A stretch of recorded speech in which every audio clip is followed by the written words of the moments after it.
Welcome to Hispanic Business Today, American Success Stories. I'm Viviana Hurtado. HBT gives you unique access to business leaders who are transforming our world.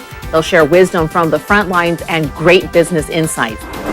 From the C-suite, Mónica Lozano, CEO of Impromedia and La Opinión, describes spearheading a multi-platform media empire and her role on the President's Council of Jobs and Competitiveness. She's building business for America. On Brilliant Ideas, we'll learn how Dr. Eduardo Padrón rose from being a struggling refugee to one of the world's most influential and innovative educational leaders and an advisor to 5 American presidents. Hear how he's transforming education. And whether public, private, or nonprofit, running a business and accumulating wealth is an art. Our visionary entrepreneur, Nelson Soler, has been steering companies toward economic prosperity in Milwaukee, one American dream at a time. That and much more when we come back.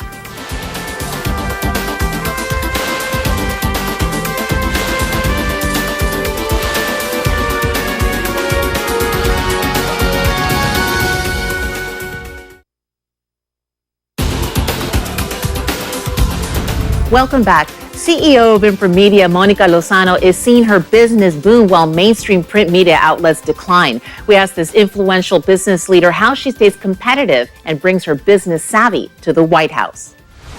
Welcome, Mónica Lozano, CEO of Impromedia, to Hispanic Business Today, American Success Stories. Thank you, Viviana. I'm looking forward to being with you this morning. You are the CEO of Impromedia, as I just said. It's a company that began with your grandfather's newspaper, La Opinión. Can you tell us about how you have built the empire of Impromedia, your personal road to success, and your inspiration? Impromedia was started in 2003, and it actually was the merger between La Opinión and the #1 newspaper in New York, El Diario La Prensa. And the idea for Impromedia was that we were going to create the largest Spanish language newspaper company in the United States. And very quickly we began acquiring other publications. We now have properties in 7 of the top Hispanic markets. And it is a vision that has evolved. In addition to being a newspaper company, we really see ourselves today as being a multimedia content company. We're involved in newspapers, magazines, we have mobile, video, we do social media. And the idea is that we want to create content that really reflects the aspirations, the lives, the interests of Latinos in the United States today, and to be able to offer them that great content on the platform of choice and in the language of choice. Can you tell us how you've positioned Impromedia to survive and to evolve within this climate? To be successful in this business climate, you have to respect and cherish the legacy and the heritage of the organization, but you also have to be forward-leaning, you have to be innovative, you have to understand how our community has evolved over time, and you need to be responsive to all of that. So the #1 metric that we measure ourselves by, clearly they're financial metrics, but are we innovative? Are we producing products and distributing them in ways that really connect with individuals? And are we able to, at the end of the day, establish a relationship for our advertisers with that community that they're targeting? You can't come into the Hispanic market and be driven by transaction. You may want to sell a product, you may want to come in and say, my ultimate goal is to sell more of these SKUs, but Latinos are looking for a relationship with the companies that are targeting them. And one of the things that we can do is help them to understand how to establish a relationship, how to use brands as deeply ingrained as ours as a conduit or an intermediary, and how to build a successful business for them at the same time that it drives value into our company. Mónica, you reached an amazing milestone when you were appointed to the President's Council on Jobs and Competitiveness. Can you reveal to us some insight into how you see our economic recovery going forward? The work of the Council, and one of the reasons why I'm so fortunate to be there, is very much focused on the role that small business plays and ensuring that they have the tools, the access to capital, the technical training, everything that is required for small business to thrive. We understand that it is the job creator in this country when you look at the total number of jobs that are created by small business. The other thing is matching the workforce of today with the jobs of tomorrow. And we've had a disconnect where the high growth companies still say that they can't find people that are highly qualified and with the technical skills that are required to be employed today.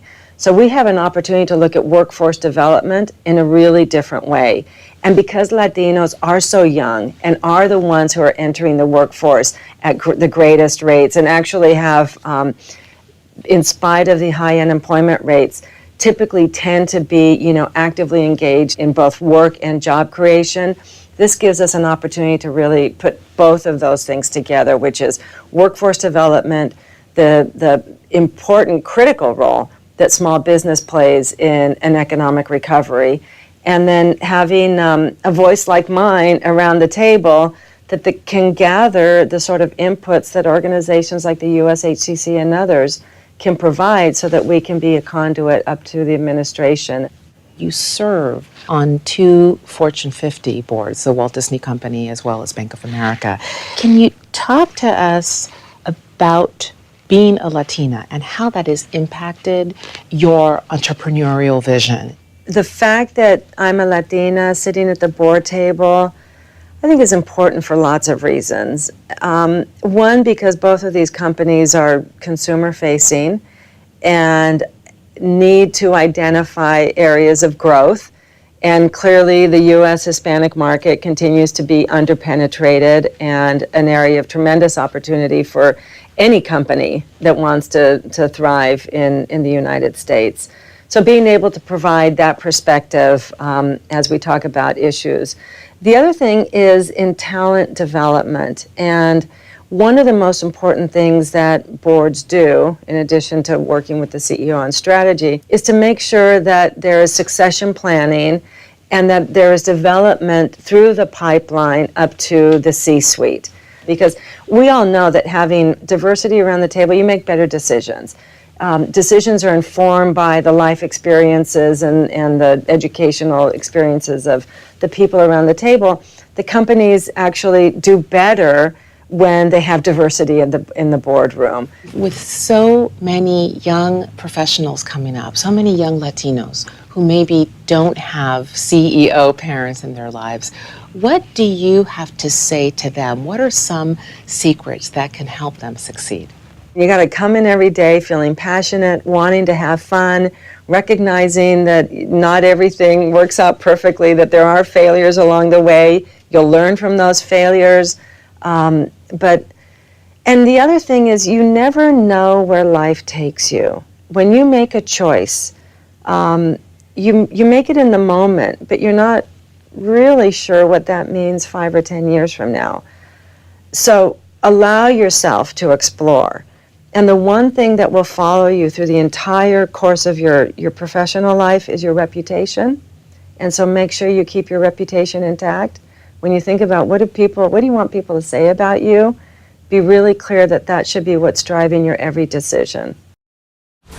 Welcome back to HBT American Success Stories. Today's Brilliant Ideas segment features Dr. Eduardo Padron. This Cuban refugee became a world-famous education leader and turned Miami-Dade College into a hub for innovative learning with political clout. Maribel La Luz finds out how.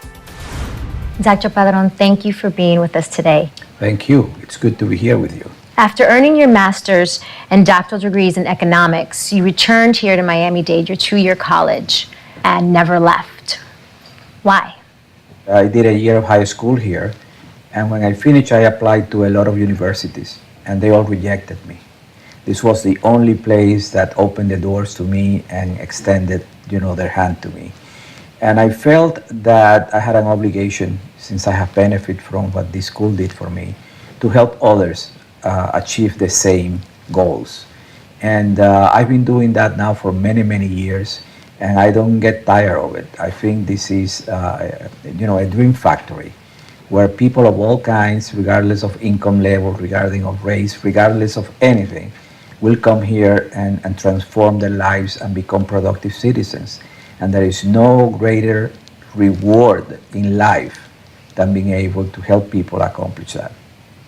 Can you describe what makes Miami-Dade College a landmark for U.S. presidents, first ladies, other national figures? This is a great institution that has been noticed by the leaders of this nation now for many years.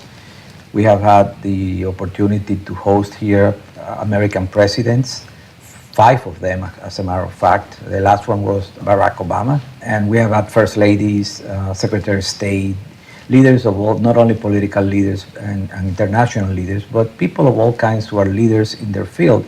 And I think it's because this institution is a model of innovation.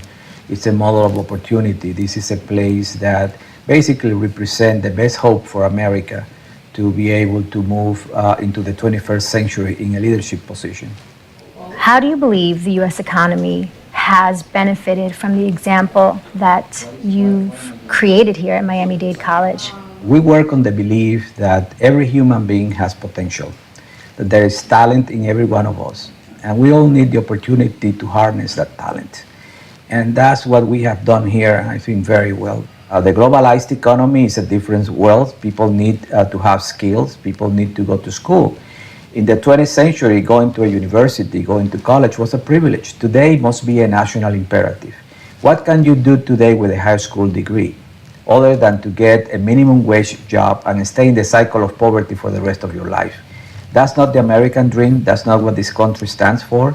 So you need institutions like these who are non-elitist, who give all people, and I mean it, all people, to have a chance to get a college education. We have over a 95% graduation rate and a more than 95% placement rate. Even in this economy, we place our students in good jobs, and that's the whole idea. Frankly, in the future of this country, innovation, creativity are going to play a very important role in how this country moves forward. And allowing individuals to develop their skills and start their own businesses makes the economy stronger, that if we don't just depend on a few corporations to do the job. It's those individuals, one by one, who have started businesses, who have become small or medium-sized businesses that are very successful and are really moving the economy here in ways that, it's called the attention of the nation. Where does the Hispanic entrepreneurial spirit come from? I think it goes along with the immigrant mentality. Think of why people come to this country. They come to this country because in their own country, they couldn't do the things that they know are possible in America. And when they get here, I think they have an incredible drive to succeed, an incredible drive to achieve that American dream. And that really creates the environment, creates the circumstances for them to really make every effort to do that. And when you look at the more active entrepreneurs in this town, those who they are. And I think they set an example of what the immigrant community contributes to the well-being of this city and nationally. If you weren't educating people and inspiring people every day, what would you be doing? The same thing. I would be doing exactly the same thing because I found my calling here. I know that I could be doing a lot of other things. I have the training, I have the capacity to do that. But when I go, I want my legacy to be one that I feel that I did my best to help others come along. I have received a lot in this life. I have been blessed with good friends, a great family, a great education. And my hope in life is that so many others that I encounter are able to achieve the same thing. That will make me feel very accomplished. A man on a mission. Up next, a visionary entrepreneur who is changing Milwaukee.